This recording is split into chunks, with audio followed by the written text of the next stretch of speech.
الله الذي هدانا لهذا وما كنا لنهتدي لولا أن هدانا الله. الحمد لله وحده والصلاة والسلام على من لا نبي بعده. أعوذ بالله من الشيطان الرجيم. بسم الله الرحمن الرحيم. يا أيها الذين آمنوا قوا أنفسكم وأهليكم نارا وقودها الناس والحجارة. قال النبي صلى الله عليه وسلم لغدوة في سبيل الله أو روحة خير من الدنيا وما فيها أو كما قال عليه الصلاة والسلام.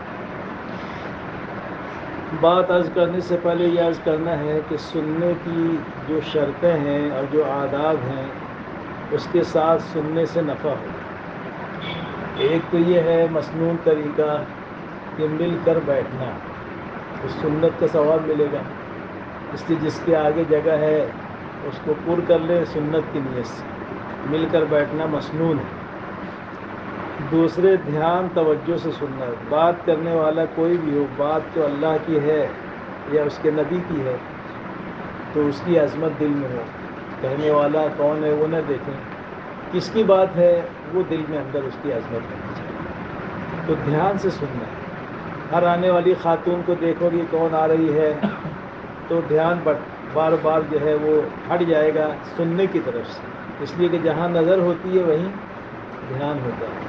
اس لیے اپنی نظر بھی آواز ہی کی طرف رکھیں تاکہ توجہ ہماری بٹنے نہ پائے، یکسوئی رہے. سننے میں توجہ کو بہت دخل ہے. بولتے نا چوکا دھیان گئی جان. خالی دھیان چوکنے سے جان چلی جاتی. نظر ہٹی درگھٹنا گھٹی، ہائی وے پہ لکھا ہوتا ہے. اس لیے مل کر بیٹھنا، ایک دوسرے دھیان توجہ سے سننا. تیسرے نیت یہ کر لیں کہنے والا بھی سننے والے بھی مرد بھی عورتیں بھی کہ یہ بات مجھ سے کہی جا رہی ہے، ہم سے نہیں، مجھ سے، اور مجھے عمل کرنا. اور چوتھی بات یہ ہے جس کے بغیر ہم خاتم الانبیاء، سید الکونین، کالی کملی والے، سنہری جالیوں والے، سبز گنبد کے مکین، وجہ تخلیق کائنات محمد الرسول اللہ صلی اللہ علیہ وسلم کی امت میں پیدا ہونے کا حق ادا نہیں کر سکتے. کیونکہ اس امت میں پیدا ہونا یہ کار نبوت کی ذمہ داریوں کو بھی پورا کرنا ہے. کیونکہ اب کوئی نبی تو آئیں گے نہیں، ہمارے نبی خاتم النبیین، آپ کی نبوت قیامت تک چلے گی. لہذا آپ کی نیابت میں پوری امت کے ذمے ہے کہ اس پیغام کو، جو پیغام اللہ کی طرف سے اللہ کے نبی لے کر آیا اور ہم تک پہنچایا ہے، اب ہر فرد امت کی ذمہ داری ہے، چاہے وہ مرد ہو یا عورتیں، کہ اس پیغام کو دوسروں تک پہنچائیں. کیونکہ امت میں عورتیں بھی شامل ہیں. قرآن میں آتا ہے اعوذ باللہ من الشیطان الرجیم بسم اللہ الرحمن الرحیم قل ان کنتم خیر امۃ اخرجت للناس تأمرون بالمعروف وتنہون عن المنکر وتؤمنون باللہ، جس کا ترجمہ اہل المزاد بتلاتے ہیں کہ تم بہترین امت ہو. اور کنتم کا ہے، انتم نہیں کہا. اگر انتم کہتے تو دعوت کا کام نہیں بھی کرتے تو ہم خیر امت ہوتے. لیکن جو عربی جانتے ہیں تو کانا کا معنی یہ ہے کنتم اسی سے بنا ہے کہ جب تم اس کام کو انجام دو گے تو خیر امت کا جو لقب ملا ہے یا خیر امت کا جو ہم کو مرتبہ ملا ہے، تمام امتوں پر جو فوقیت ملی ہے اور خیر امت کا جو تاج ہمارے سروں پر رکھا گیا ہے، وہ اسی وقت صادق آئے گا جب اس کام کو ہم انجام دیں گے، یعنی امر بالمعروف کو اور نہی عن المنکر. اگر یہ کام انجام نہیں دیں گے تو پھر خیر امت کا اطلاق ہم پر نہیں ہوگا. جیسے ڈاکٹر کو ڈاکٹر اس لیے کہتے ہیں کہ وہ کھیتی کرتا ہے. بولو نہیں، وہ پریکٹس کرتا ہے، اس کا میڈیکل، اس کی میڈیسن، یہ کیا کہتے ہیں، کلینک ہے اور اس کا دواخانہ ہے، اس کو وہ پریکٹس کرتا ہے تو اس کو ڈاکٹر کہتے ہیں. اور تاجر کو تاجر کیوں کہتے ہیں کہ وہ کھیتی کرتا ہے، تجارت کرتا ہے. تو کام کی وجہ سے نام ہوتا ہے نا. ارے بھائی یہ کون ہے؟ بولے یہ منصوری ہے کیونکہ ان کا گادی کا کام ہے. یہ کون ہے؟ بولے کھٹکی ہے قریشی ہے. بولے یہ گوشت کا کام کرتے. یہ کون ہے؟ بولے منصوری ہے گادی کا کام کرتے. تو کام کی وجہ سے نام ہوتا ہے نا. تو اسی طرح ہمارا کام ہے دعوت اور ہمارا نام ہے خیر امت. تو خیر امت کا نام جو ہم کو ملا ہے وہ کام کی وجہ سے ملا ہے, دعوت کے کام کی وجہ سے. اور ہمارا مقام ہے امامت. ہمارا مقام کیا ہے؟ امامت ہے. اسی لیے اقبال نے کہا کہ سبق پھر پڑھ صداقت کا عدالت کا, سبق پڑھ پھر صداقت کا عدالت کا شجاعت کا, لیا جائے گا تجھ سے کام دنیا کی امامت کا. ہم امام بنا کے بھیجیں گے, مقتدی بن کے. کیا بن کے؟ تو بہرحال میں یہ عرض کر رہا تھا کہ امت میں ہونے کی بنیاد پر یہ ذمہ داری امر بالمعروف کی اور نہی عن المنکر کی جہاں مردوں پر ہے وہیں عورتوں پر بھی, کیونکہ امت میں تینوں طبقے شامل ہیں, مرد بھی اور عورتیں بھی اور بچے اور بچے. تینوں کا مجموعہ کیا کہلاتا ہے؟ امت ہے. تو تینوں پر ذمہ داری ہے کہ لوگوں کو خیر کی طرف بلائیں, بھلائیوں کی طرف بلائیں اور برائیوں سے لوگوں کو منع کریں. عورت پر بھی ہے مرد پر. اب یہ اور بات ہے کہ عورتوں کو عورت ہونے کی وجہ سے کچھ شرائط کے ساتھ اس کام کو کرنا ہے. جیسے مرد حضرات گھر گھر جاتے ہیں, آپ گھر گھر نہیں جاؤ گی. مرد حضرات مشورہ کرتے ہیں, آپ مشورہ نہیں کرو گی. آپ مردوں کے مشورے کے تابع رہو گی. اس لیے کہ اللہ نے الرجال قوامون علی النساء, مردوں کو اللہ تعالیٰ نے عورتوں پر حاکم بنایا ہے. تو مشورہ مرد کریں گے, عمل دونوں کریں گے. گشت مرد کریں گے لیکن آپ اپنے دائرے میں رہ کر, مثلاً آپ کے گھر میں رشتہ داروں میں کوئی آپ کے گھر آ جائے, آپ کسی گھر چلی جائیں ملاقات میں, بہو بیٹیوں کے گھر, شادی بیاہ میں, غمی خوشی میں, تو سلام دعا تو ہوگا, سب رشتہ دار ملیں گے. تو وہاں دنیا بھر کی باتیں کرتی ہو, دین کی بات بھی کرو. بھائی آپ خالہ آپ کے گھر میں تو تعلیم ہوتی ہوگی اور آپ کے بچے تو مکتب جاتے ہوں گے, آپ کے گھر کے آدمی اللہ کے راستے میں جاتے ہوں گے, تو دعوت کی بات کرو. تو بہرحال یہ جوڑ اسی لیے ہے کہ دونوں کو جوڑا جاتا ہے. لیکن دیکھنے میں یہ آتا ہے کہ اگر 22 عورتیں ہیں, 22 مرد ہیں تو 44 عورتیں رہتی ہیں. ایک جگہ ہم گئے تو 22 تھے, مطلب دیکھو انشاءاللہ 44 عورتیں رہے گی. تو 45 تھے, تو مطلب وہ 44 باہر کے گھر کے تھے, اس کو ملا کے 45 ہو گئے. اب یہاں بھی دیکھو کتنے ہیں, میں گنتا ہوں, تم لوگ بھی گن کے بتانا کتنے آئے تو سمجھ میں آ جائے گا. 1 2 3 4 5 6 7 8 9 10 11 12 13 14 15 16 17 18 ہے. اور تم لوگ 36 ہوں گے یا 40, کتنے ہوں گے؟ ہاں, عورتیں 40 ہوگی یا 18 ہیں. تو یہ تمہارے چودھری اور پڑاری جو ہے یہ چھوڑ کے چلے آتے. ان کو بولنا جانے کا نہیں. جب تم کو لے کر آئے نا 2 ویلر پر, تو چابی مانگنے کو بولے دیکھو ذرا چابی حکمت سے. بولیں گے کیا کریں, دیکھتی میں کیسی چابی ہے, کیا ہے, دیکھی نہیں آج تک. تو لے کے رکھ لینے کا جیب میں. یہ کیا بولنا, تم بھی بیٹھو, بیان ختم ہوگا جب چلنے کا, چابی میرے پاس ہے. ویسے بھی چابی تمہارے پاس ہی ہے ان کی, یہ چابی بھی رکھ لیا کر. تو اب خیر آئندہ اس کی کوشش کریں کہ مرد حضرات سال میں 1 مرتبہ جوڑ ہوتا ہے, 2 مرتبہ ہوتا ہے, تو کتنا بھی کام ہو, سیزن ہو, گھر ہو, دکان ہو, تو کیا 2 گھنٹہ 2.5 گھنٹہ 6 مہینے میں ایک دفعہ نہیں نکال سکتے. تو یہ سمجھانا سکھاؤ. اور جوڑ والوں کو بھی چاہیے کہ ایسی تاریخ پکڑیں کہ نہ ان کی دیوالی ہو, نہ ہولی ہو, نہ دشہرا ہو, اور نہ کوئی ایسی مشغولی ہو, تاکہ یہ ذرا کوئی بہانہ جو کہتے ہیں نا سیزن تھا, ایسا تھا, ویسا, تو وہ بہانہ بھی ان کا نہ رہے مردوں کا. تو ایسا وقت سوچا کرو کہ مرد بھی رہیں, عورتیں بھی, کیونکہ اس جوڑ میں اپنے بڑے فرماتے ہیں دونوں کی شرکت ضروری ہے. کیونکہ دونوں رہیں گے تو ایک فکر ہوگی, دونوں بات سنیں گے تو ایک وحدت کلمہ اور وحدت فکر والی بات قائم ہوگی, اور پھر دونوں مل کر کام کریں گے. اس لیے کہ انسان کی زندگی کی گاڑی کے 2 پہیے ہیں. اگر عورت کا ذہن دعوت کا ہے, دین کا ہے, مرد کا نہیں ہے, تو گاڑی نہیں چلے گی نا. اور اگر مرد کا دعوت اور دین کا ہے, عورت کا تو بھی گاڑی نہیں چلے گی. دونوں کا ذہن یکساں ہوگا تو دعوت کی گاڑی, دین کی گاڑی چلے گی. اسی لیے ہمارے بڑے فرماتے ہیں زندگی کی گاڑی کے 2 پہیے ہیں, ایک مرد ایک عورت. دونوں پہیے ٹھیک ہوں گے تو گاڑی چلے گی. ایک پہیہ پنچر ہے اور ایک اچھا ہے, تو گاڑی کتنی بھی بھاری کمپنی کی ہو, ٹویوٹا ہو اور چیورلیٹ ہو, اور کیا کیا کمپنیاں آتی ہیں, جاپان ہو, جرمنی ہو, فورڈ ہو, کوئی بھی کمپنی ہو تو نہیں چلے گی. تو ایسی زندگی کی مثال، اگر آپ رابعہ بصریہ بن جائیں، شاہانہ اور میمونہ بن جائیں، حبیبہ بن جائیں، ازواج مطہرات اور صحابیات کے نقش قدم پہ چلنے والیاں بن جائیں، اور مرد ہے وہ دیندار نہیں ہے تو گاڑی نہیں چلے گی. اور مرد اپنے وقت کے جنید بغدادی بن جائیں، خواجہ حسن بصری بن جائیں، شیخ عبد القادر جیلانی جیسے بزرگ بن جائیں اور اونچے درجے تک پہنچ جائیں، اور آپ لوگوں میں دین نہیں ہوگا تو بھی گاڑی نہیں چلے گی. اسی لیے مثال دیتے ہیں کہ اگر مردوں میں محنت ہوتی رہی تو اس کی مثال ایسی ہے جیسے دین گھر کے دروازے تک آیا، چوکھٹ تک آیا.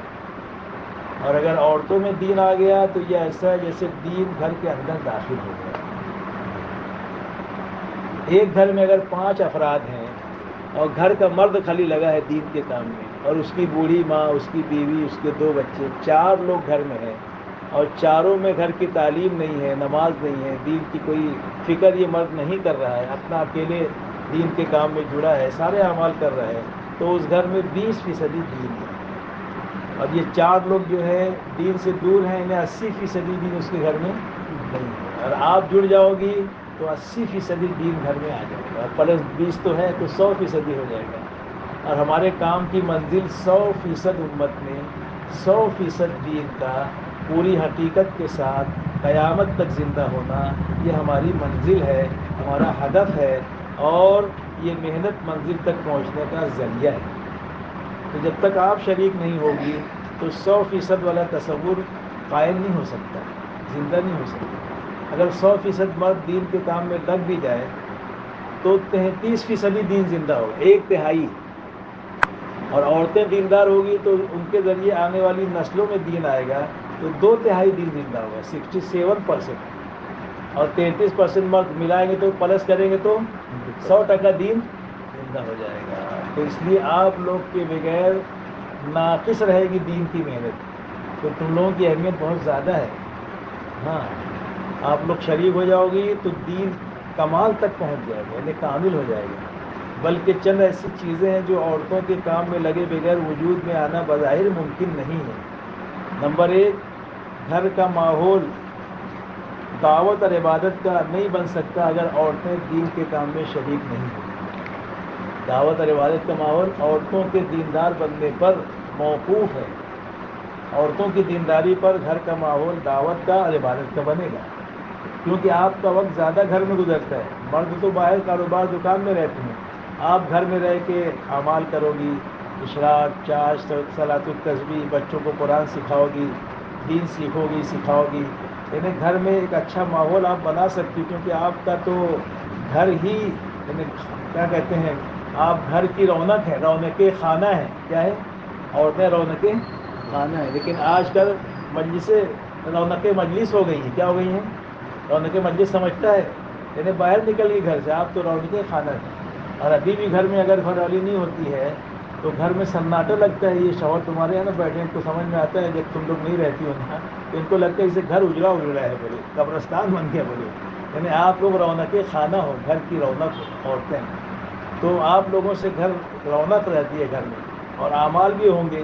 تو ایک چیز عورتوں کے کام میں شریک ہوئے بغیر وجود میں نہیں آ سکتی، وہ دعوت اور عبادت کا ماحول.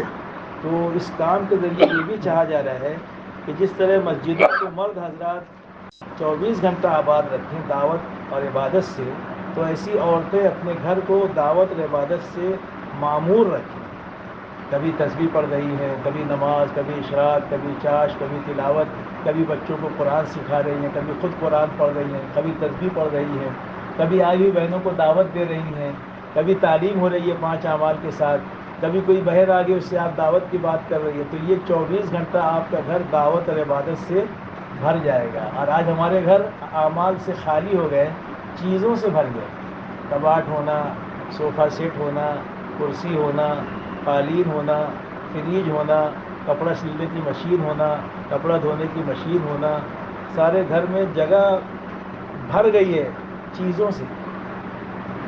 کولر ہونا اور کوکر ہونا ہے نا، اور گیس کا چولہا ہونا، ایک چیز بھی کم نہیں ہوتی ہے. برابر آپ بسی جمع کر کے پیسہ اب یہ لانے کا وہ لانے کا، پورا گھر بھر دیتی ہیں سامان سے.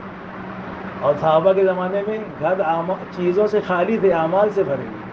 آج الٹا ہو گیا، ہمارے گھر چیزوں سے بھر گیا، اعمال سے خالی ہو گیا. تو آپ لوگ دیندار بنو گی تو گھر میں انشاءاللہ پھر سے اعمال زندہ ہو جائیں گے، پھر دلوں کو یاد آ جائے گا پیغام سجود، پھر جبیں آشنا ہو جائے گی خاک حرم. دوسرے آپ لوگ دین میں لگو گی تو گھر میں ہر فرد، بچے بچیاں، ناتی نواسے، پوتے پوتیاں، بوڑھی عورتیں، سب دین کے داعی بن جائیں گے. کیونکہ جب آپ تعلیم کرو گی گھر میں تو روزانہ بدل بدل کے 6 صفات کا مذاکرہ سب کو کرواؤ گی، خود بھی کرو گی، بہو سے، بیٹیوں سے، پوتیوں سے، نند سے، بھابھی سے. اور جو مرد وہ بھی کہیں گے جو محرم ہیں، اور اگر بھابھی ہے تو پھر وہ پردے میں بیٹھ جائے، اس لیے کہ جن سے پردہ ہے وہ پردے میں بیٹھے گی.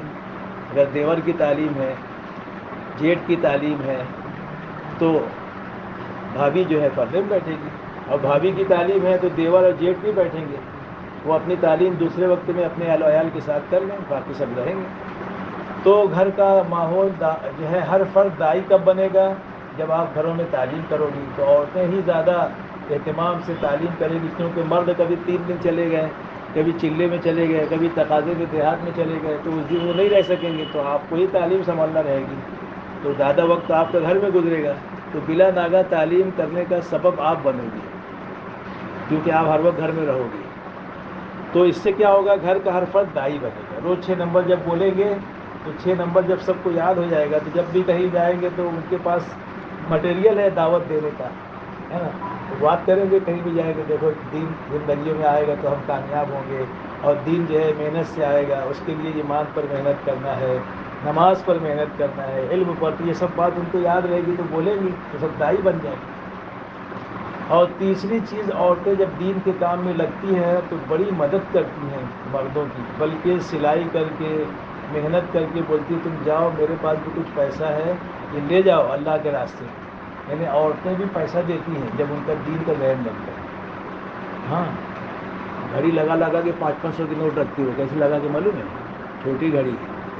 ابھی جب نوٹ بندی ہوئی نا تو نکالی تو سب نوٹیں ہوتے ہیں، تب گھڑی نکالتے تو گھڑی لگا لگا کے ان کے پاس ایسے گھڑی لگا کے رکھتی ہے تو وہ مدد کریں گے. بہت سی عورتیں میوات کی اپنے گھر کے مردوں کو کہا جاؤ ہم دیں گے تم کو پیسہ.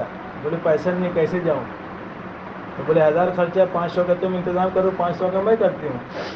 تو جب آپ دیندار بنو گی تو دین کے کاموں میں مردوں کی معاون بنو گی. یہ بھی عورتوں کے دین میں لگنے سے زندہ ہوگا کہ عورتیں گھر کے مردوں کے لیے دین کے کاموں میں مددگار بنے گی، اور اس کا منظر قائم ہوگا وَتَعَاوَنُوا عَلَى الْبِرِّ وَالتَّقْوَىٰ، نیکی کے کاموں میں ایک دوسروں کی مدد کرو. تو وہ منظر قائم ہو جائے گا کہ عورتیں بھی مدد کر رہی ہیں، ورنہ رکاوٹ بنتی ہے. پہلے یہ ہوتا تھا یہ مرد حضرات گھنٹہ بھر بیان سنتے تھے تو نام دکھاتے تھے، پھر جا کے دھیر سے بولتے تھے ہوم منسٹر کو کہ منع کی اماں. بولے کیا؟ ارے بولے وہ چلا دکھا دیا. بولے میں ڈرتے ڈرتے بولتا ہے. تو بولتی کیا بولے؟ سمجھ جاتے کہ یہ گھرنا تیور بدل رہا ہے. بولے نہیں کچھ نہیں بولے. نہیں بولو کیا بولے؟ ارے وہ چلے کرا. تو بولے چلے میں جائیں گے؟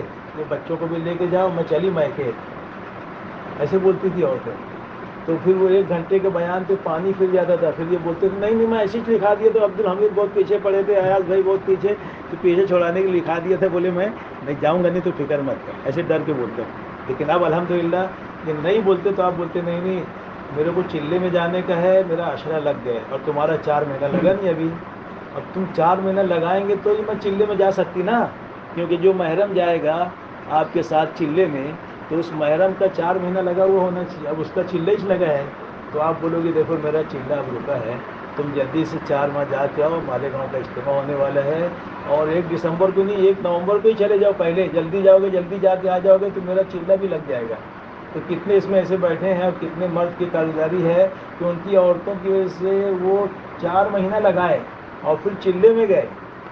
تو آپ لوگ ذریعہ بن گئی اپنے شوہروں کے گھر کے مردوں کے 4 ماہ لگانے کو. ورنہ یہ بیٹھے تھے لگا ہی نہیں رہے تھے، ایک چلہ لگا کے ہاتھ باندھ کے بیٹھے تھے. جنید بغدادی بن کے ہم بولے جانے کی ضرورت نہیں ہم کو، ایسا ہو گیا. تو ماشاءاللہ عورتوں کے لگنے سے یعنی ان کی تعاون سے مرد حضرات کا بھی جو ہے لگنا ہو جاتا ہے. تو تعاون بڑی چیز ہے. اللہ تعالیٰ نے قرآن میں واقعات بیان کیے ہیں کہ جن نبیوں کی عورتوں نے ساتھ دیا اللہ تعالیٰ نے ان نبیوں سے بڑا اور زیادہ کام لیا. جیسے حضرت ابراہیم علیہ السلام کی بیوی سارہ علیہ السلام، ہاجرہ علیہ السلام، اور ایک اور بیوی آتی ہے ان کا نام ہے قطورہ. 3 بیویاں تھیں. آپ لوگ ڈرو مت، یہ لوگ 3 نہیں کریں گے، یہ ایک واقعہ ہے نبی کا بتا رہا ہوں. تو 3 تھی بیویاں اور 3 بیٹے تھے. ایک کا نام تھا مدین جو قطورہ سے تھے، اور ایک اسحاق علیہ السلام تھے جو سارہ علیہ السلام سے تھے، اور ایک اسماعیل علیہ السلام جو ہاجرہ علیہ السلام سے. 3 بیٹے. تو یہ تو پہلے ایک ہی بیٹے تھے، بعد میں سب ہوئے، اللہ تعالیٰ نے برکت دی بات. ورنہ ایک ہی پہلے تھے اسماعیل علیہ السلام، جن کو قربان کرنے کے لیے کہا تھا. ایک ہی اکلوتا بیٹا تھا. تو بعد میں اللہ نے پھر اور اولاد دی اور بیویوں سے، ورنہ ایک ہی تھا، امتحان ہوا تھا. بولتے نا کہ اکیلے جو ہے اکلوتے بیٹے کو وہ ہے اللہ کے راستے میں قربان کرنا، جبکہ ایک ہی آسان بات نہیں تھی، لیکن اللہ نے امتحان لیا، باپ بیٹے پورے اترے. تو ماں نے کیسا ساتھ دیا. شیطان بار بار کہہ رہا تھا کہاں لے کر گئے اسماعیل کو، بوڑھی عورت کی شکل میں آ کے ہاجرہ علیہ السلام سے کہہ رہا ہے. بولے وہ بہت دن کے بعد آئے ہیں، اس لیے کہ وہ جب وہاں غیر ذی زرع وادی میں چھوڑا تھا نا، تو شاید 2 ہی مرتبہ آئے تھے ملنے، بس یہ تیسری مرتبہ رہا ہوگا جو قربانی کے لیے لے گئے تھے. تو بولے وہ بہت دن کے بعد آئے ہیں تو لے گئے ہیں تفریح کے لیے. باپ آتا ہے جب زیادہ دن تو بچوں کو ذرا سا ٹہلا کر گھما کر لاتے ہیں نا، تو وہ لے گئے ہوں گے گھمانے. نہیں بولے وہ تو ذبح کرنے لے گئے ہیں. تو کہا کہ کہیں باپ بھی بیٹے کو قربان کرتا ہے. تو شیطان نے کہا کہ نہیں، حکم ہے اللہ کا. تو کیا جواب دیتی ہے؟ دیکھیے جواب کتنا پیارا ہے. بولے اللہ کا حکم ہے. بولے پھر 100 اسماعیل قربان ہے. ایک کی بات کیا، 100 اسماعیل قربان ہے. اور بیٹے کی بھی ایسی تربیت کی تھی ماں نے کہ بیٹا بھی کہہ رہے جب ابا نے کہا کہ میں ایسا ایسا خواب دیکھا ہوں، تو کہا ابا کر گزریے، مجھے صابر پائیں گے. اور مشورہ دے رہے ہیں کہ آپ چھری تیز کر لیں تاکہ میں جلدی ذبح ہو جاؤں. آپ آنکھوں پہ پٹی باندھ لیں تاکہ آپ کو رحم نہ آ جائے، اور آپ میرے ہاتھ پاؤں باندھ دیں تاکہ میں جنبش نہ کر سکوں. تو یہ کس نے سکھایا؟ ماں کی تربیت. وہ مکتب کی کرامت تھی یا فیضان نبوت؟ کس نے سکھایا اسماعیل کو آداب فرزندی؟ ایسی مائیں تھی تربیت کی. تو ماں نے ایسا تعاون کیا، تو اللہ نے اس پریوار سے، اس خاندان سے بڑے بڑے خیر کے کام کیے. اپنے گھر کی تعمیر باپ بیٹوں سے کروائی. سیدنا اسماعیل علیہ السلام اور ابراہیم علیہ السلام. وَإِذْ يَرْفَعُ إِبْرَاهِيمُ الْقَوَاعِدَ مِنَ الْإِسْمَاعِيلِ، ہے نا، جب وہ بلند کر رہے تھے باپ بیٹے بیت اللہ کی دیواریں، قرآن میں اس کا تذکرہ ہے.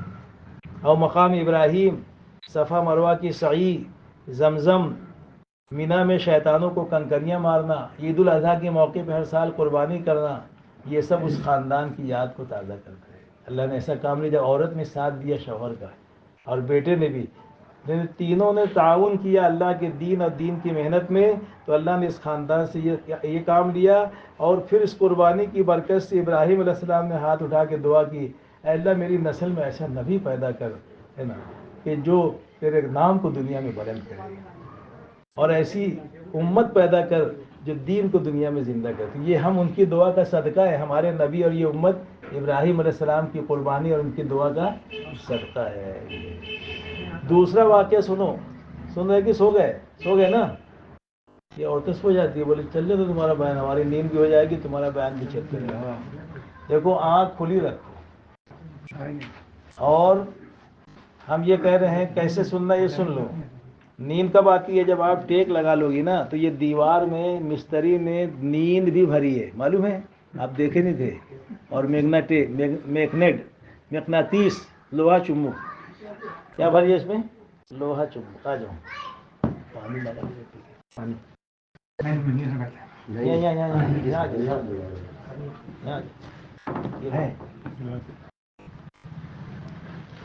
تو اس میں اینٹ ہے اور کیا ہے؟ میگنیٹ نہیں، سیمنٹ اور ریتی. یہ 3 تو آپ لوگ دیکھے ہیں، لیکن 2 چیز اور بھری گئی ہے اس میں. نیند بھی بھری گئی ہے، اور کیا بولتے ہیں؟ میگنیٹ.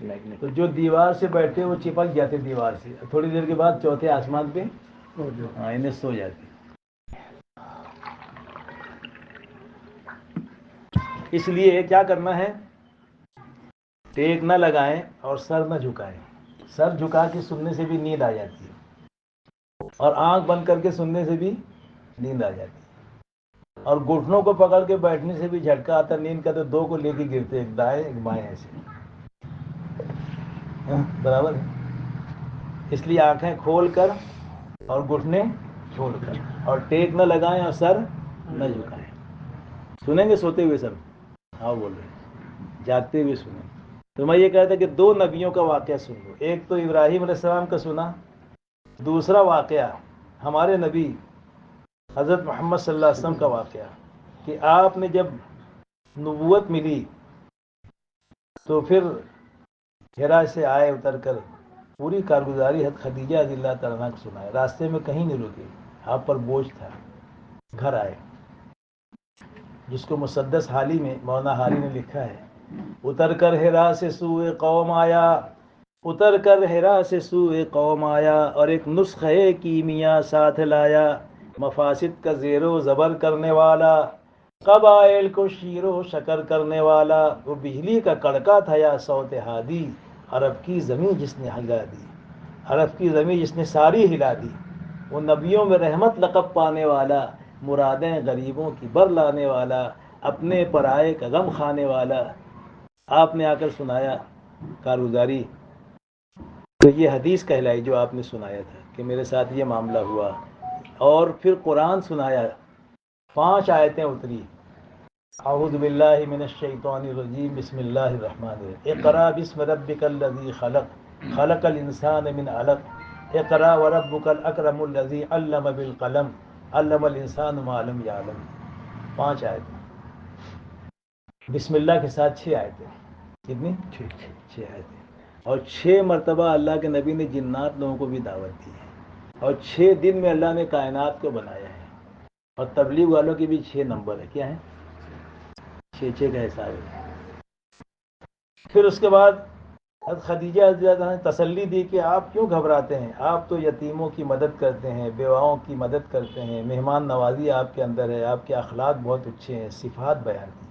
تو یہ جو اجتماعی تعلیم ہے نا، یا گھر کی تعلیم، یہ سب ہو گیا. پہلے حدیث پڑھتے نا مسجد میں، گھر میں، پھر قرآن بھی پڑھتے ہیں، پھر صفات. تو یہ تو اللہ کے نبی نے پہلے ہی دن اپنے گھر میں کر کے دکھایا. قرآن سنایا ہے نا، حلقے لگے قرآن کے. اس کے بعد پھر بولو نا حدیث سنائی، یعنی سارا واقعہ وہ حدیث ہے. پھر اماں عائشہ نے آپ کی صفات بیان کی. تو گھر کی تعلیم میں یہی تو ہے. تجوید کا حلقہ ہے، کتابی تعلیم ہے، 6 صفات ہے، اور پھر تشکیل ہے. تو بہرحال یہ ہے کہ یہ واقعہ ملتا ہے کہ ساتھ دیا. اور یہ بھی فرمایا تھا ایک موقع پہ ام المومنین خدیجہ رضی اللہ تعالیٰ عنہ نے اپنے شوہر نے اللہ کے نبی سے کہ میرا یہ سارا مال اور میرے سارے غلام آپ کے ہی ہیں، آپ جہاں چاہیں خرچ کریں.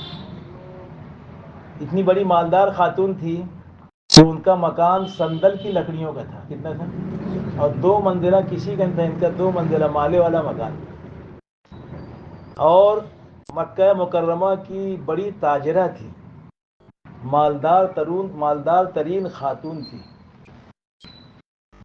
مولانا یونس صاحب فرمایا کرتے تھے کہ سارے مکہ کے تاجروں کے مال کو اگر جمع کیا جاتا، حساب لگایا جاتا، تو وہ جتنا بھی بیٹھتا اس کا 2 حصہ کیا جاتا تو نصف مال کی اکیلی مالکہ تھی. مثال کے طور پر سارے تاجروں کا مال تجارت روکڑا کیش سب ملا کر 10 کروڑ تھا، تو 5 کروڑ کی یہ اکیلی مالکہ تھی. اتنی بڑی تاجرہ تھی. لیکن جس دن دنیا سے جا رہی ہیں تو کپڑوں پہ پیون لگے ہوئے ہیں، گھر میں 3 دن کا فاقہ ہے، اور اللہ کی طرف سے اس قربانی پر سلام آ رہا ہے. سب سے پہلا سلام اللہ کی طرف سے کسی بندے یا بندی پہ آیا ہے دنیا میں تو حضرت خدیجہ رضی اللہ تعالیٰ عنہ پر آیا ہے، قربانی کی وجہ سے اور اپنے شوہر کا ساتھ دینے کی وجہ سے. جانی اعتبار سے بھی ساتھ دیا، مالی اعتبار سے تو یہ فرمائی دیا میرا مال غلام آپ کے، اور جانی اعتبار سے آپ کو تسلی دی اور کہا کہ سب سے پہلے میں آپ کی بات کو قبول کرتی ہوں. تو اسلام لانے والیوں میں سب سے پہلی خاتون حضرت خدیجہ رضی اللہ تعالیٰ عنہ ہے. 1 دن کے فرق سے حضرت ابوبکر صدیق اسلام میں آئے. تو 3 ایسی واقعات ہیں جس میں عورت مرد سے آگے ہے. سب سے پہلے ایمان قبول کرنے والیوں میں ام المومنین حضرت خدیجہ رضی اللہ تعالیٰ عنہ. سب سے پہلا سلام حضرت خدیجہ رضی اللہ تعالیٰ عنہ پہ، اور سب سے پہلی شہادت حضرت سمیہ رضی اللہ تعالیٰ عنہ پہ. تو اس طرح ساتھ دیا. اور جانی اعتبار سے جتنی اولاد اللہ نے آپ کو عطا فرمائی، حضرت زینب رضی اللہ تعالیٰ عنہ، حضرت رقیہ رضی اللہ تعالیٰ عنہ، حضرت ام کلثوم رضی اللہ تعالیٰ عنہ، حضرت فاطمہ الزہرا رضی اللہ تعالیٰ عنہن اجمعین، 4 صاحبزادیاں اللہ نے آپ ہی سے عطا فرمائی.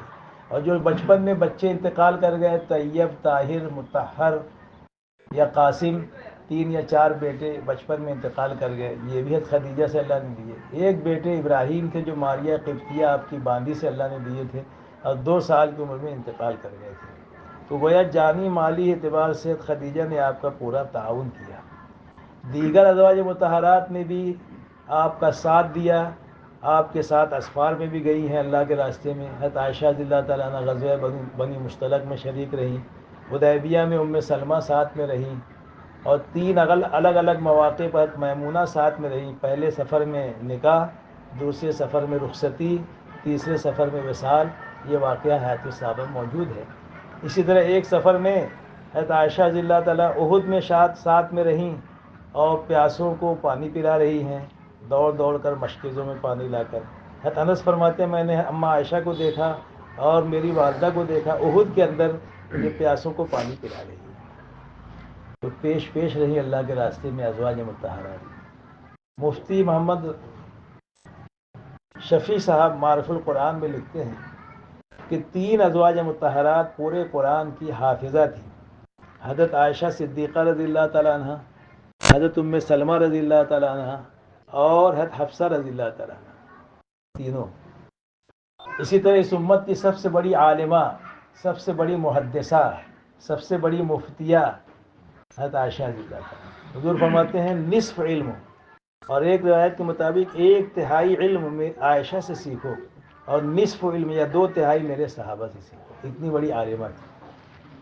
2220 روایتیں حضرت عائشہ رضی اللہ تعالیٰ عنہ سے مروی ہیں۔ جہاں آپ کی زوجہ محترمہ ہیں، وہیں درسگاہ نبوت کی ممتاز طالبہ ہیں۔ اسی طرح ام سلمہ رضی اللہ تعالیٰ عنہ سے بھی بہت سی حدیثیں مروی ہیں، وہ بھی مفتی سے کم نہیں تھی، بڑی عالمہ تھی۔ تو یہ بتانا ہے کہ یہ ازواج مطہرات نے آپ کا ساتھ دیا، تو اللہ نے بڑا کام آپ سے دیا، بڑی خیر دنیا میں زندہ ہوئی۔ اس کے بالمقابل جن گھر کی عورتوں نے اپنے شوہر کا، اپنے وقت کے نبی کا ساتھ نہیں دیا، تو ان سے دعوت کا زیادہ کام نہیں ہوا، بلکہ الٹا نقصان ہوا۔ نبی کا تو کوئی نقصان نہیں ہوا، نبی نے تو اپنا پیغام پہنچایا، اللہ ان کو اجر دے گا، لیکن گھر کی عورتوں کا تعاون نہ ہونے کی وجہ سے فرق پڑتا ہے نا۔ چنانچہ نوح علیہ السلام کی بیوی نے ساتھ نہیں دیا تو بیٹا بھی ایمان نہیں لایا، لوط علیہ السلام کی بیوی نے ساتھ نہیں دیا تو یہ دونوں قومیں ہلاک ہو گئیں، اللہ کا عذاب آیا، پانی کا، قوم نوح ہلاک ہوئی، قوم لوط بھی ہلاک ہوئی۔ تو یہ 2 مثالیں ہیں ساتھ دینے نہ دینے کی۔ تو میں یہ عرض کر رہا تھا کہ عورتیں کے کام میں لگے بغیر 4 باتیں وجود میں آنا بظاہر مشکل ہے۔ ایک، گھر کا ماحول عبادت اور دعوت کا بنے، اور دوسرا، گھر کے میں عورتیں مردوں کے کاموں میں، دین کے کاموں میں مردوں کی معاون بنے، اور تیسرے، ہر گھر کا فرد دین کا داعی بنے، اور چوتھے، گھروں کا نظام 24 گھنٹے کا دعوت اور تو یہ 4 چیزیں عورتوں کی دینداری اور عورتوں کے دین کے کام میں لگنے پر موقوف ہے۔ آپ لوگ لگو گی تو یہ 4 چیزیں وجود میں آئے گی، ورنہ مرد حضرات اگر چاہیں گے بھی تو یہ چیزیں آپ کو ساتھ میں لیے بغیر وجود میں نہیں آ سکتی، ہے کہ نہیں؟ دونوں کے تعاون سے یہ چیز وجود میں آئے۔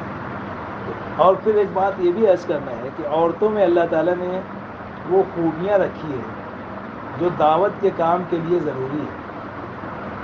صفات، کہتے ہیں نا کہ دعوت کے کام میں اپنے آپ کو حضرت فرماتے ہیں قبول کرواؤ، یہاں قابلیت اور صلاحیت کا کام نہیں ہے، صفات والوں سے اللہ کام لے گا۔ کس سے لے گا؟ بہت اچھا بولنا آتا ہے، بہت اچھی معلومات ہے، بڑی قابلیت ہے، تو قابلیت کی بنیاد پہ اللہ کام نہیں دیتے، اللہ صفات کی بنیاد پہ، قبولیت کی، اپنے آپ کو قبول کرا، اور قبول صفات کی وجہ سے ہوتا ہے بندہ اور بندی۔ صفات آئے گی تو اللہ کے یہاں سے قبولیت آئے گی، اور قبولیت آئے گی تو اللہ ہم سے پھر کام لے گا۔ کہتے ہیں کہ صفات کے آنے کا ذریعہ جو ہے نا وہ استقامت ہے۔ دین کے کام میں اگر آپ استقامت سے لگی رہو گی، اور مرد حضرات بھی استقامت کہتے ہیں پابندی کے ساتھ، مداومت کے ساتھ، اور مداومت اور پابندی آئے گی بصیرت کی وجہ سے۔ بصیرت کا مطلب ہم دیکھیں گے کہ یہ کام کوئی تنظیم نہیں ہے، کوئی تحریک نہیں ہے، کسی دماغ کی اپج نہیں ہے، یہ سارا کام نبی کی زندگی سے اور صحابہ اور صحابیات کی زندگی سے اور قرآن سے اخذ کیا گیا، قرآن اور حدیث کی روشنی میں، ہے نا، اور نبی کی زندگی سے اور صحابہ کی سیرت سے سارے اصول مرتب کیے گئے ہیں۔ تو یہ کام تو وہ ہے جو نبیوں اور صحابہ نے کیا ہے، امام الانبیاء نے اور صحابہ نے کیا ہے۔ تو یہ بصیرت ہونی چاہیے ہم پہ کہ یہ کسی فرد کا یا کسی شخصیت کا کام نہیں ہے، یہ کام تو اللہ کا ہے، اللہ کے نبی کا ہے، دین کا ہے، صحابہ نے کیا ہے۔ تو یہ بصیرت اگر ہوگی تو دین پر استقامت ہوگی، اور دین پر استقامت ہوگی تو صفات آئے گی، اور صفات آئے گی تو اللہ کام لے گا۔ اللہ کیا لے گا؟ کام لے گا۔ کہتے ہیں کہ فضائے بدر پیدا کر فرشتے اتر سکتے ہیں گردوں سے، قطار اندر قطار اب بھی۔ فضائے بدر پیدا کر، صفات بدر پیدا کر، فرشتے اتر سکتے ہیں گردوں سے، قطار اندر قطار اب بھی۔ تو وہ کوالٹیز اپنے اندر پیدا کر لی، وہ صفات۔ تو آج بھی فرشتے تمہاری مدد نصرت کے لیے اتر سکتے ہیں، جیسے صحابہ کی مدد کے لیے اللہ نے فرشتوں کو اتارا ہے، صفات کی بنیاد پر۔ اس لیے آپ لوگوں کو اللہ نے کچھ فطری طور سے صفات دی ہے جس کی دعوت کے کام میں ضرورت ہے۔ ایک صبر و تحمل ہے، کیا ہے؟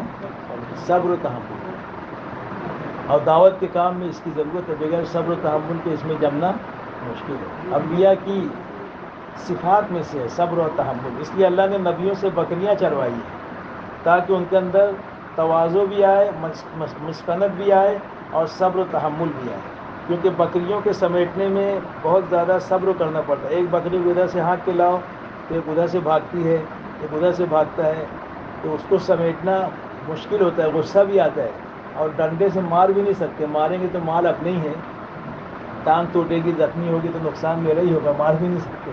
تو ایسا ہے، صبر بولتے ہیں نا، دانت بھی اپنا اور زبان بھی اپنی ہے، تو ایسا معاملہ ہے۔ تو صبر و تحمل، تو یہ اللہ نے آپ لوگوں کے اندر فطری طور سے رکھا ہے، جو دعوت کے کام کے لیے ضروری ہے۔ دوسری چیز جو ہے، عورتوں میں دل نرم ہوتا ہے مردوں کے مقابلے میں، جلدی رونا آتا ہے، جلدی اثر لینا آتا ہے۔ تو دنیا کی چیزیں دیکھ کر آپ اثر لیتی ہو، ابھی دیکھو کسی کا برقع دیکھیں گے، ارے بہت اچھا ہے، میں بھی لاؤں گی، یہ زیور کہاں بنوائے تھے، یعنی جلدی اثر لیتی ہیں۔ تو یہ چیزوں کا اثر لینے کی بجائے، کپڑوں کا اثر لینے کی بجائے، دنیا کی چمک دمک کا اثر لینے کی بجائے، ہم جنت کی بات سن کر، آخرت کی بات سن کر، قبر کا عذاب سن کر اپنا دل ڈر جائے، اثر لے، تاکہ اپنی زندگی غلط سے صحیح رخ پر آ جائے۔ تو اثر لینے کا تعلق بجائے چیزوں سے، اعمال کا تاثر لوگ آئے، آخرت کا تاثر آئے، دنیا کا تاثر نکلے، چیزوں کا تاثر نکلے، مخلوق کا تاثر نکلے۔ تو اثر لینا ہے، لیکن اس کا نہیں، دنیا کی چیزوں کا نہیں، آخرت کی باتوں کا سن کے، دین کی باتوں کا سن کر اثر لے۔ یہ ہے سونے چاندی کی چمک بس دیکھنے کی بات ہے، 4 دن کی چاندنی اور پھر اندھیری رات ہے۔ اس دار فانی کی سجاوٹ پہ نہ جا، اس دار فانی کی سجاوٹ پہ نہ جا، نیکیوں سے اپنا اصلی گھر سجا، پھر بیٹھ کر چین کی بنسی بجا۔ تو دنیا کی چمک دمک سے تاثر مت لو، آخرت کو لو سامنے۔ تیسری چیز، جلدی رونا آتا ہے، جیسے یہ بسترا اٹھاتے 4 مہینہ چلے گا تو ٹپ ٹپ آنسو گرتے ہیں، میرے سردار جا رہے ہیں، میرا کیا ہوگا، میرے ناشتے کا، یہ بچوں کو کون دیکھے گا، یہ بیلوں اور بھینسوں کو اور بکریوں کو کون دیکھے گا، سب میرے کرنا پڑے گا۔ اب روتی تو ان کا بھی دل پسیج جاتا، بولے جان تو میں نہیں جاتا، بعد میں جاؤں گا۔ تو ایسے یہ ٹالتے رہتے، اور 2007 میں 4 ماہ لگائے، اب تک نہیں گئے، 2015 میں 4 ماہ گئے، اب تک نہیں گئے۔ کتنے ایسے بیٹھے ہیں، ایسے بولتا نہیں میں کہ اس میں ہوئیں گے، ہو بھی سکتا ہوں ایک آدھ ایسے کہ کب لگائے تھے اور نہیں جا رہے۔ تو آپ لوگ دھکا دو گے تو مکہ جائیں گے یہ لوگ۔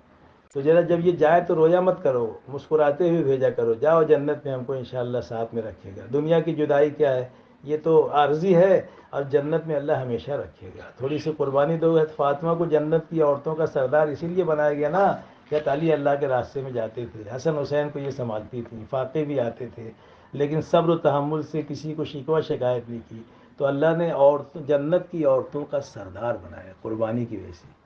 ہاں، آئے جب دونوں جنت میں مسکرائیں گے تو جنت چمک جائے گی۔ کیا ہوا، بولے وہ حضرت علی حضرت فاطمہ بات کر رہے تھے، مسکرائے تو جنت چمک گئی۔ اور پہلے اللہ بھیجے گا عورتوں کو، وہ مردوں کے استقبال میں رہے گی کہ آ رہے ہیں، کیونکہ جب اللہ کے راستے میں اس کو بھیجو گی نا تو تم کو پہلے اللہ جنت میں داخل کرے گا۔ کہ جاؤ تمہارے شوہر کے استقبال کے لیے پہلے سے تم چلی جاؤ اور سارا سجا بجا کے رکھو جیسے گھر سجاتے جب آتے تو نہ استقبال کرو گی تم لوگ، یہ سب فضیلت ملے گی، لیکن تھوڑی سی قربانی، بولتے ہیں تھوڑے دل پہ کلیجے پہ پتھر رکھنا پڑے گا، کیا رکھنا پڑے گا؟ ہاں تھوڑی دیر کے لیے، پھر انشاءاللہ وہ آرے کے نیارے ہو جائے گا۔ تو بھیجو گی نا، نیت کرو انشاءاللہ بھیجیں گے۔ تو ایک تو یہ ہے خوبی آپ کے اندر تعصب، جلدی رونا، تو رو ضرور لیکن اللہ کے سامنے رو، اپنے گناہوں پر رو، امت کی ہدایت کے لیے رو، تو یہ رونا کیمیا بنے گا۔ کیا بنے گا؟ کہ میری بندی میرے بندوں کی ہدایت کے لیے رو رہی، جیسے مولانا الیاس صاحب روتے تھے تو اللہ نے ایسا کام دیا، قرن اول کا ہیرا دے دیا۔ کیا دے دیا؟ قرن اول کا ہیرا، رونے پر ملا نا، راستے میں رویا کرتے تھے۔ تو آپ رو مگر امت کی بے دینی پر رو، اپنے گناہوں پر رو، امت کی ہدایت کے لیے رو، تو یہ رونا کیا بن جائے گا؟ اللہ کے یہاں قیمتی بن جائے گا۔ چوتھی خوبی آپ کے اندر یہ ہے، ایک صبر و تحمل ہے، دوسرے اثر لینا ہے، تیسرے رونا ہے، اور چوتھے جو ہے آپ کے اندر یہ ہے کہ باتیں زیادہ کرتی ہیں۔ ہاں کہیں جا رہی ہوتی ہیں، ارے آپ کا خالہ آ جاؤ آ جاؤ، تو دروازے پہ کھڑی ہوتی، بہت کام ہے میرے کو ابھی، اور دو چار بات کرتے کرتے 10 منٹ ہو جاتا کھڑے کھڑے، پھر بھی بولتی بیٹھے نہیں بہت کام ہے میرے کو، بہت کام ہے، ایسے بولتے رہتے، آدھا گھنٹہ کھڑے ہو کے بات کرتے ہیں۔ ہم لوگ جب جماعت میں نکلتے نا تو بولنا پڑتا ہے کہ عورتوں کو اگر 6 بجے نکلنا ہے نا تو 5:30 بجے بولنا پڑتا ہے، تو 6 بجے گیٹ پہ آئیں گے۔ کیوں کہ ایک تو ہوتا ہے ہال میٹنگ، جس حال میں ٹھہرتی ہیں وہاں کھڑے ہو کے مسافہ معانقہ، روئیں گے دھوئیں گے، اب تم کب آئیں گے، آپ کب آؤ گے، یہ چلے گا۔ پھر ڈور میٹنگ، وہاں پر بھی کھڑے ہو کے تھوڑا، پھر گیٹ میٹنگ، تو 3 میٹنگ کے بعد عورتیں باہر آتی، بھینس پانی میں جلدی آتی میں جلدی نکلتی نہیں، ایسا معاملہ رہتا ہے۔ ناراض مت ہونا، وہ آپ کی ایک فطرت ہے۔ تو بہرحال یہ ہے کہ زیادہ باتیں کرنا اچھی چیز ہے، لیکن اس کا رخ بدل جائے دنیا سے دین کی طرف، دنیا سے دین کی طرف۔ اب دنیا کی بات کرتے، خالہ یہ آئرن کہاں سے لائے، یہ کپڑا کہاں سے لائے، اب یہ سب دنیا کی باتیں، اس کی بجائے دین کی بات کرو۔ ماشاءاللہ آپ کے یہاں تو تعلیم ہوتی ہوگی، آپ کے گھر میں تو بیرون بھی گئے ہوں گے آپ لوگ، ہے نا، اور اسے تعلیم بھی ہوتی ہے، بچے لوگ تو حافظ ہو گئے ہوں گے، عالم بن گئے، یعنی ایسی دین کی باتیں کرو تو انشاءاللہ اس کا فرق پڑے گا۔ دعوت کی بات کرو، تو یہ سب خوبیاں۔ ایک خوبی اور ہے، وہ بھی سن لو۔ اما عائشہ فرماتی ہیں جس دن سے میں نے چاش کی نماز کی فضیلت اللہ کے نبی سے سنی ہے، اس دن سے آج تک میں نے 12 رکعت چاش کی کبھی ناگہ نہیں کی۔ تو عورتوں میں استقامت ہے، کیا ہے؟ مردوں میں مرتد ہونے کے واقعات ملیں گے، کوئی صحابیہ مرتد ہوئی ایسا واقعہ نہیں ملتا۔ یہ استقامت، جان دے دی ہے سمیہ رضی اللہ تعالیٰ لیکن ایمان نہیں دیا۔ تو عورتوں میں ایک صفت ہے استقامت۔ اور ایک صفت اور، وہ بھی سن لو، یہ جتنے چودھری بیٹھے ہیں میرے سامنے، پڑاری تمہارے سرتاج شوہر اور جو بھی ہے محرم، تو یہ سنتے بہت ہیں لیکن عمل پہ جلدی نہیں آتے۔ سننے کا شوق ہے ان کو، بہت غور سے سنتے، کان لگا کے ٹیپ بھی کرتے، لکھتے بھی، سب کچھ کرتے، لیکن جب عمل کی بات آتی تو آپ سے پیچھے رہتے۔ عورتیں سن کر عمل پر جلدی پڑ جاتی، عمل پر۔ ہاں ہم لوگ حیدرآباد گئے تھے، سنو حیدرآباد کی بات، او سونے والی بہن، اب ساری نیند یہیں پوری کریں کہ ذرا جاگ جاؤ نا، اب ختم ہو رہی بات۔ تو انہوں نے، ہم نے وہاں بیان میں کہا، جیسے ابھی بیان کر رہے نا، تو ہم نے کہا دیکھو مالیگاؤں میں اجتماع ہوا 2007 میں، بمبئی میں اجتماع ہوا 1997 میں، دھولیا میں اجتماع ہوا 1993 میں، رتنا گری میں اجتماع ہوا 1990 میں، اور کولہاپور میں اجتماع ہوا 1981 میں، ہے نا۔ یہ سب اجتماعات نظام الدین کی شرکت والے، تو ان اجتماعات میں عورتوں کا بھی حصہ رہا، عورتیں روزہ رہی اور صدقہ دیا، اپنے گھروں سے ایک ایک آدمی اللہ کے راستے میں بھیجا، تو اس کی برکت سے یہ سارے اجتماعات جو ہے نا ایسے شہرۂ آفاق ہوئے اور ایسے فیمس اور مشہور ہوئے کہ لوگ آج بھی یاد رکھتے ہیں۔ ہاں اس میں آپ لوگ کا تعاون تھا۔ پھر میں نے کہا دیکھو تمہارے یہاں پہاڑی شریف میں اجتماع ہونے والا ہے، 2007 کی بات ہے، یہ فروری میں تھا وہاں، اور مئی میں اپنا ہوا تھا، اپنا بھی فروری میں شاید ہوا تھا، وہ مئی جون میں تھا۔ تو بہرحال جب وہ شام ہوئی تو مجھ کو کچھ وہاں کے مقامی مرد کہنے لگے، بولے آپ نے بیان میں عورتوں کو روزہ رکھنے کے لیے کہا تھا۔ تو میں ڈر گیا کہ میں کچھ غلط تو نہیں بول رہا، کیوں کیا بات ہے؟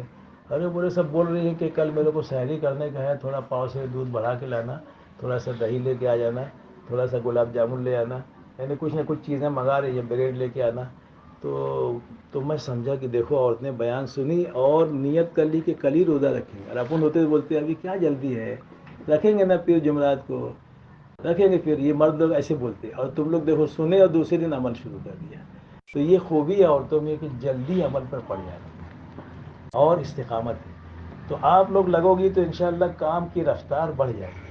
اگر ابھی اسپیڈ 50 کی ہے پر آور ہے نا، تو پھر 70 کی ہو جائے گی.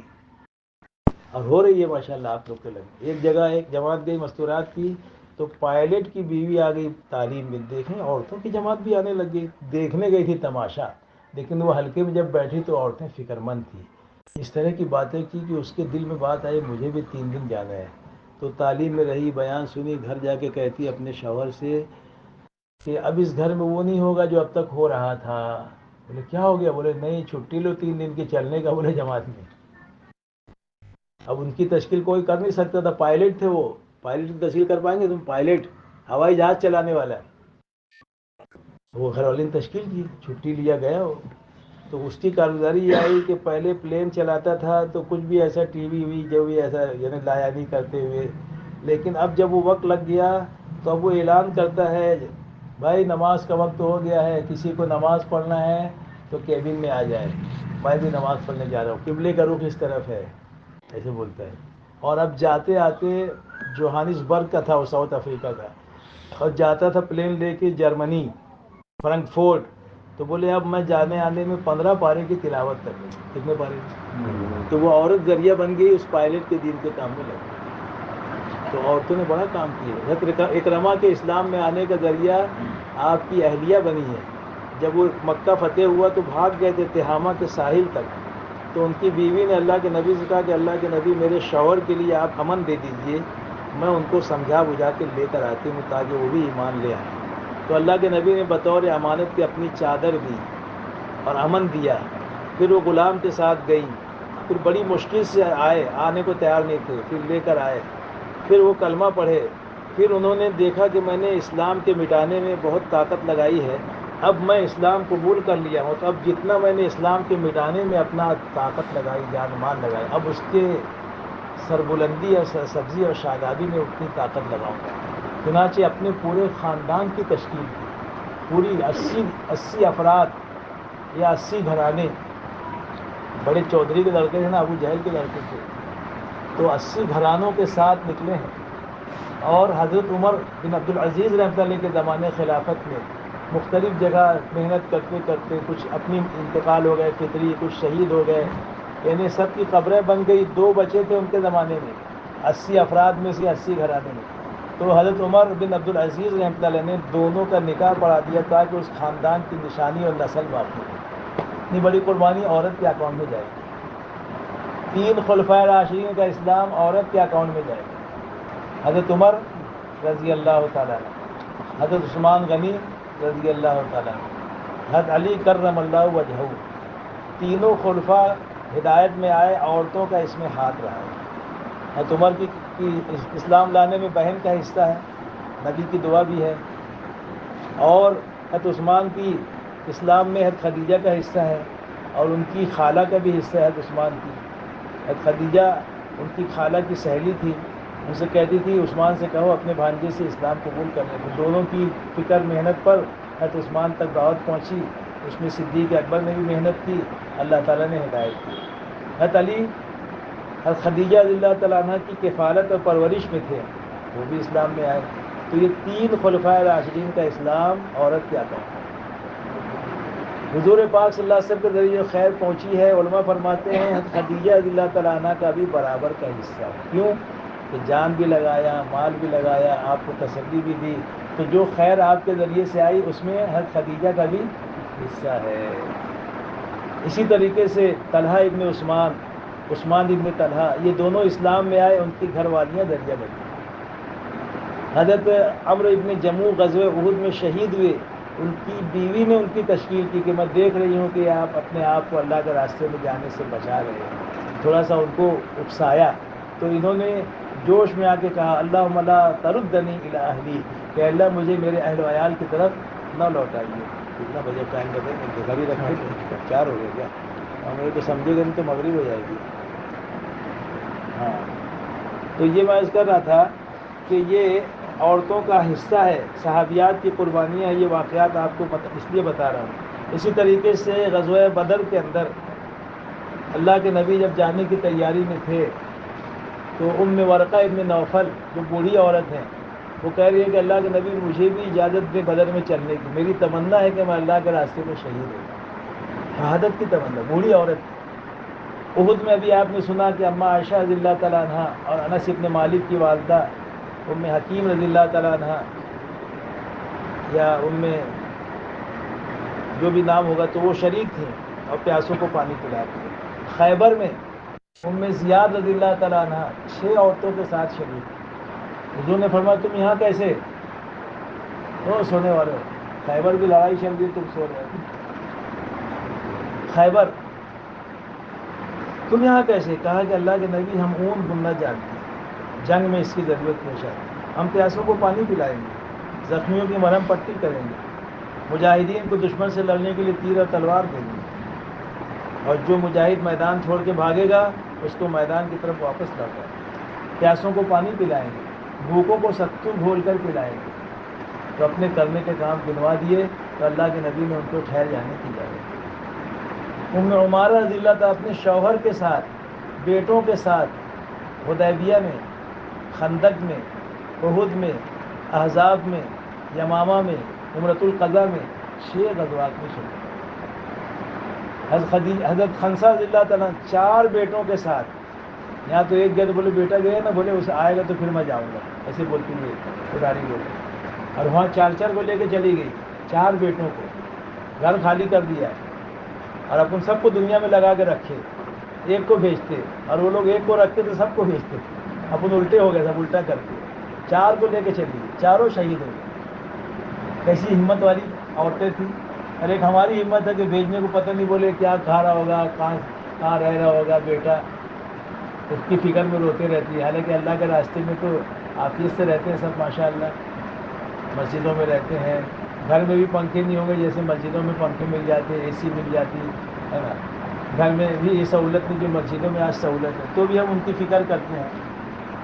تو خیر اللہ کے راستے میں ام حرام بنت ملحان غزوۃ البحر میں شریک ہوئی امیر معاویہ کے زمانے، اور وہیں شہید ہو گئی۔ سائپرس کے اندر ان کی قبر ہے، ترکی کے بارڈر پر۔ پہلی جماعت عورتوں کی گئی حبشہ، 4 یا 5 عورتیں تھیں، اور 12 یا 13 مرد۔ 5 صحابیات کی قبریں حبشہ میں ہیں، اور 10 صحابہ کی قبریں حبشہ میں، 15۔ دوسری ہجرت میں 18 عورتیں تھیں اور 83 مرد تھے حبشہ کی۔ کوئی خاتون 10 سال کے بعد واپس آئی، کوئی 7 سال کے بعد، کوئی 3 سال کے بعد، اتنا لمبا عرصہ اللہ کے راستے میں گزارا۔ ہاں، چوتھی جماعت مکہ سے مدینہ گئی، ساری صحابیات اور صحابہ ہجرت کر کے گئے۔ تیسری جماعت، 2 حبشہ کی ہجرت اور تیسری یرموک کی لڑائی میں 600 عورتوں نے شرکت کی۔ تو عورتوں نے بھی برابر مردوں کے ساتھ دین کے کام میں تعاون کیا ہے، تو تم لوگ کیوں پیچھے ہو؟ تو آپ لوگ بھی آگے بڑھو۔ اس لیے آپ لوگوں کو 5 کام کرنا ہے۔ ایک کام یہ کرنا ہے کہ اللہ کے راستے میں ترتیب سے وقت لگانا ہے۔ ہر تیسرے مہینے آپ کو سہ روزہ جانا ہے، ہر تیسرے مہینے سہ روزہ جانا ہے۔ اور اگر تقاضا ہو، ضرورت ہو، تو تیسرے مہینے کا انتظار بھی ضروری نہیں ہے، مشورہ اگر ہو رہا ہے، تقاضا ہے، تو دوسرے مہینے میں بھی چلی جاؤ۔ ہاں، بلکہ اگر ضرورت زیادہ ہی پڑ رہی ہے تو یہ مرد حضرات کیا کریں، 2 مرتبہ 3 دن لگائیں۔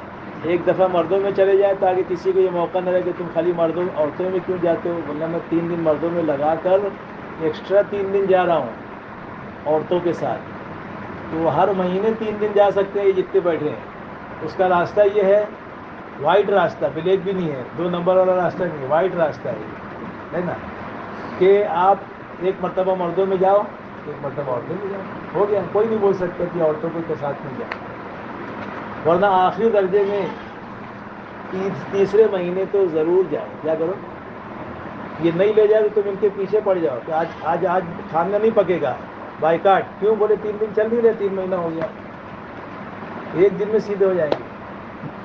ایک دفعہ تبلیغ والے میرے والد کے پاس آئے، حالانکہ تبلیغ میں والد صاحب لگے نہیں تھے اس وقت جب کی بات، مولانا محمود جیسے لوگ آئے تھے، حاجی عبد المجید جیسے شورا کے لوگ۔ تو والد صاحب بولے اتنی محنت کرتے لوگ، نمازی بنتے نہیں، جتنے قریشی ہے ان کو جمع کرو بولے، اور ان کو بولو کہ اعلان کر دو مالیگاؤں میں گوشت نہیں کٹے گا جب تک کہ مالیگاؤں کے مسلمان نماز نہیں پڑھیں گے۔ بولے 3 دن میں سدھر جائیں گے. کب تک سبزی پالا کھائیں گے؟ 3 دن کے بعد جھام آنے لگے گی ان کو. بولے گوشت نہیں ملا, جھام آ رہی, بولے چکر آنا. تو لوگ بولے وہ جولا سے منگا کے کھائیں گے, اوجھر سے منگا کے. بولے جولے والے بھی کتنا کھلائیں گے, کتنا لائیں گے جائیں گے. تو کیا کہہ رہے تھے, گوشت اس کی بات کہاں سے آ گئی. ہر تیسرے مہینے جانا ہے. نیت کرو انشاءاللہ جائیں گے. اور جب 3 دفعہ آپ کا 3 دن لگ جائے تو پھر کیا کرنا ہے, 10 دن جانا ہے. اچھا 3 دن جانے کے لیے بہت آسان شرط ہے. ایک تو شرعی محرم کے ساتھ جاؤ. شرعی محرم وہ ہے جن کے ساتھ کسی بھی حالت میں نکاح نہیں ہو سکتا, وہ شرعی محرم کیا ہے. تقریباً 48-50 شرعی محرم ہے. 48-50 کے ساتھ آپ جا سکتے. لیکن اتنا یاد نہیں رہے گا تو اس کے لیے 15 محرم یاد رکھیں. اعلیٰ درجہ یہ ہے کہ اپنے شوہر کے ساتھ جائیں. وہ محرم نہیں ہے, شوہر ہے. وہ کون ہے؟ پہلے وہ غیر محرم تھا, نکاح میں اسی لیے نکاح ہوا نا. اب وہ شوہر کو بولو, اس کو محرم مت بولو, شوہر کے ساتھ جائیں. باقی محرم ہے. اب اگر شوہر بیمار ہے, آؤٹ آف کنٹری ہے, یا بہت سی عورتیں بیچاری ان کے شوہر چلے گئے, بیوہ ہیں, تو پھر اور دوسرے محرم ہیں, بیٹا ہے, سوتیلے بیٹے کے ساتھ بھی جا سکتی ہے. 3 ہو گئے. چوتھے بھائی کے ساتھ, 5ویں باپ کے ساتھ, 6ٹھے بیٹے کے ساتھ, 7ویں بھانجے کے ساتھ بہن کا لڑکا, 8ویں بھتیجے کے ساتھ بھائی کا لڑکا, 9ویں پوتے کے ساتھ, 10ویں دادا کے ساتھ, 11ویں نانا کے ساتھ, 12ویں نواسے کے ساتھ, 13ویں داماد کے ساتھ, 14ویں سسر کے ساتھ, 15ویں چچا کے ساتھ, اور 16ویں ماموں کے ساتھ. ان کے ساتھ جا سکتے.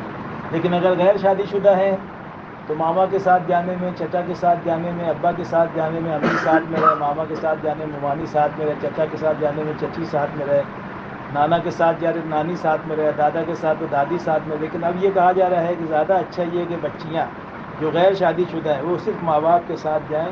یہ زیادہ سیفٹی ہے, محفوظ ہے, ایمان کی بھی حفاظت, عزت کی بھی حفاظت. اس لیے جو بھی غیر شادی شدہ بچیاں ہیں آپ کے پاس, اگر وہ 12 سال کی ہو گئی ہیں تو ان کو بھی لے کر جاؤ. ماں باپ ساتھ میں 3 دن لے جائیں. ایک بچی ہے 12 سال کی, ایک ہے 13 سال کی, دونوں کو لے جاؤ. 2 بچیاں اور دونوں بچیوں کی ماں, تینوں عورتیں ایک آدمی کے ساتھ جا سکتی 3 دن میں, عشرے میں. تو اس طریقے سے 3 دن میں ایک شرط یہ ہے محرم کے ساتھ جائیں. دوسری شرط شرعی لباس, شرعی برقع. بہت بھڑکیلا چمکیلا برقع مت کرو, سیدھا سادہ سمپل, ورنہ برقعے کو بھی برقع لگے گا. اس طریقے سے. اور تیسری چیز, چھوٹے بچے بچیوں کو مت لے جاؤ. ہاں 12 سال کی بچی ہے تو لے جاؤ. 18 سال کا بچہ ہے اور ابا نہیں جا سکتے تو بیٹے کے ساتھ چلی جاؤ, بشرطے کہ وہ 18 سال کا ہو, اگرچہ غیر شادی شدہ ہے, لیکن 3 دن میں آپ کے لیے محرم بن کے جا سکتے. یہ 3 دن کے لیے آسان شرط ہے. اب 3 مرتبہ جب آپ کا 3 دن لگ جائے, اور اس بچی کا بھی جو کنواری ہے اس کا بھی 3 دفعے 3 دن لگ گیا. بہت سے پوچھتے 2 دفعے لگا, بھیج سکتے کیا؟ تو یہ بات نوٹ کر لو کہ 2 دفعہ لگا ہو یا 1 دفعہ, وہ نہیں جا سکتی جب تک کہ 3 دفعے سہروزہ نہ لگ جائے.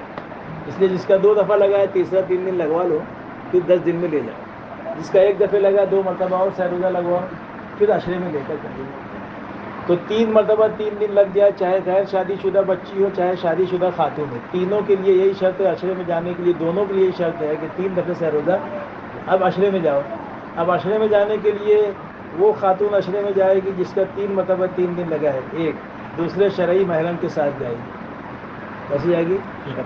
اور مرد کی شرط یہ ہے کہ وہ اگر عشرے میں جا رہا ہے تو اب اس کا شادی شدہ ہونا ضروری ہے, اور اس کا مردوں میں چلہ لگا ہوا ہونا ضروری ہے. تو 2 شرطیں اس کی ہو گئی, شادی شدہ ہو اور مردوں میں چلہ لگا ہو. ٹھیک ہے. اور عورتوں کے لیے یہ ہے کہ 3 دفعے سہروزہ لگا ہو اور بولو محرم کے ساتھ جائے گی اور پردے کے ساتھ جائے گی. اب آگے کے اسٹیپ یہ ہے, جب آپ چلے میں جانا چاہو گی, اچھا عشرے میں سن لو, اور سہروزہ میں کتنے جوڑے جا سکتے ہیں؟ 5 مرد 5 عورتیں, 6 مرد 6 عورتیں, 6 مرد 7 عورتیں, 5 مرد 7 عورتیں. 4 آپشن ہیں.